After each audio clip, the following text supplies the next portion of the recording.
चलिए स्टूडेंट्स, पहले पार्ट के जो प्रश्नोत्तर हैं वह मैं आपको यहाँ पर दे रही हूँ।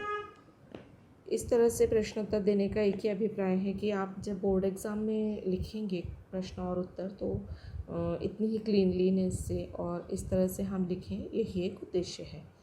तो हम पहला प्रश्न देखते हैं। निम्नलिखित पंक्तियों का तात्पर्य लिखिए।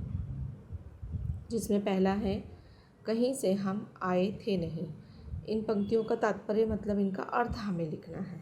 तो इस पंक्ति का अर्थ है कहीं से हम आए थे नहीं। उसका उत्तर हम लिखेंगे, हम भारतवासी हैं, हम किसी और देश से यहाँ नहीं आकर बसे, हम मूलतः यहीं के निवासी हैं, सभ्यता के आरंभ से ही हम यहाँ रह रहे हैं। इसका अर्थ है कि हमने यहाँ पर बताया है कि हम भारतवासी हैं, हम और किसी देश से नहीं आए हैं, हम यहीं के निवासी हैं और पहले से ही हम यहाँ पर रह रहे हैं। दूसरा है, वही हम दिव्य आर्य संतान। इसका उत्तर है, आर्य ही भारतवासी थे, आर्य संस्कृति ही भारतीय संस्कृति है, हम उन्हीं आर्य निवासियों की संतान हैं।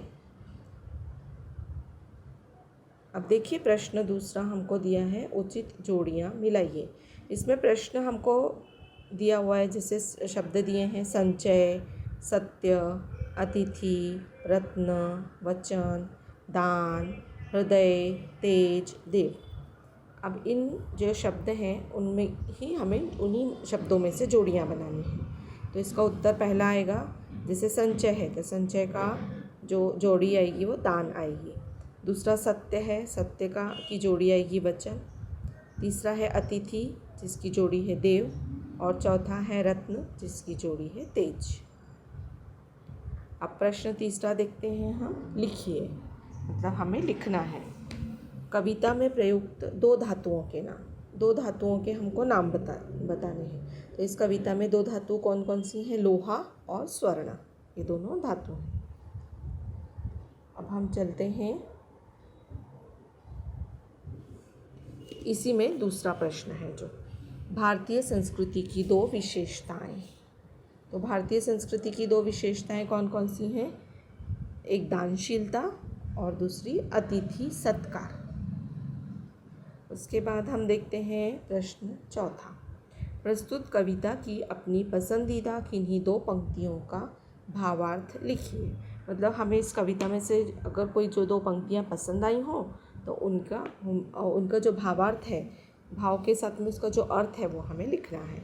तो देखिए यहाँ पर मैंने ये दो पंक्तियाँ दी हैं। विजय केवल लोहे की नहीं, धर्म की रही धरा पर धूम, भिक्षु होकर रहते सम्राट, दया दिखलाते घर घर घूम। तो इन दो शब्द जो पंक्तियाँ हैं उनके बारे में हम जो भावार्थ है वो लिखेंगे। तो मैंने अर्थ दिया हुआ, भावार्थ दिया है। देखिए उत्तर में, हमारे देशवासियों ने केवल हथियारों यानी शस्त्रों के आधार पर युद्ध नहीं जीते, बल्कि उन्होंने प्रेम और दया से लोगों के दिल भी जीते हैं। प्राचीन काल से ही धर्म की विजय हमारे देश में रही है।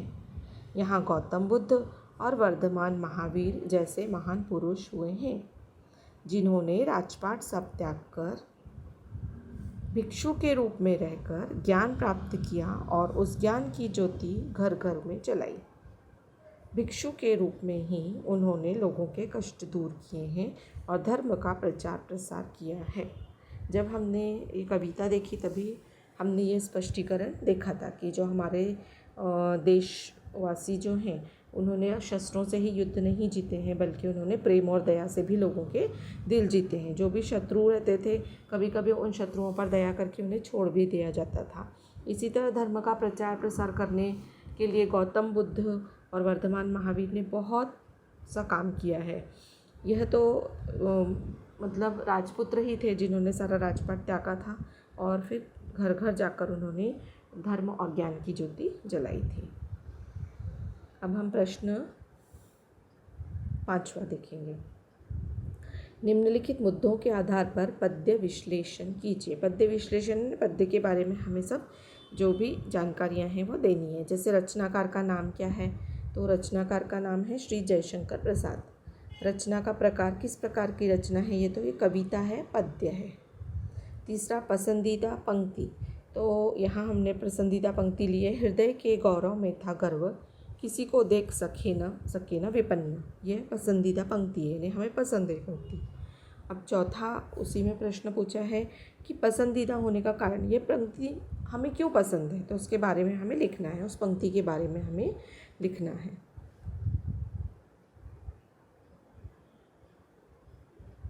तो देखिए इसमें पसंदीदा होने का कारण जो है उसमें हमने अर्थ लिखा है पंक्ति का, हमें जो भी हासिल हुआ उस पर हमने कभी गर्व नहीं किया। हमें अपनी सभ्यता और संस्कृति पर गर्व जरूर है, परंतु हम कभी किसी को दुखी नहीं देख सके। दीन और दुखी लोगों की हमने हमेशा सेवा की है। ये इस पंक्ति का अर्थ है, इसीलिए हमें यह पंक्ति पसंद है। अब इस रचना से पांचवा प्रश्न है कि रचना से प्राप्त संदेश, इस रचना से, इस कविता से हमें क्या संदेश मिलता है, तो हमने उस संदेश के बारे में भी लिखा है उत्तर। देखिए, इस रचना द्वारा कवि से हमें यह संदेश और प्रेरणा मिलती है कि हमें हमेशा अपने देश पर, अपनी संस्कृति पर गर्व होना चाहिए। जब भी ज़रूरत पड़े हमें अपने देश पर तन मन धन न्यौछावर करने के लिए तैयार रहना चाहिए। मतलब हमें हमेशा अपने देश के लिए तन मन धन न्यौछावर करने के लिए तत्पर रहना चाहिए। तो ये पहले कविता है, उसका स्वाध्याय दिया गया है। तो आप इसे इसी तरह से अपनी नोटबुक में लिख सकते हैं और आपको इससे पता लगेगा कि हमें एग्ज़ाम के समय लिखने के टाइम किस तरह से, कितनी नीट एंड क्लीन हमें कितना लिखना चाहिए।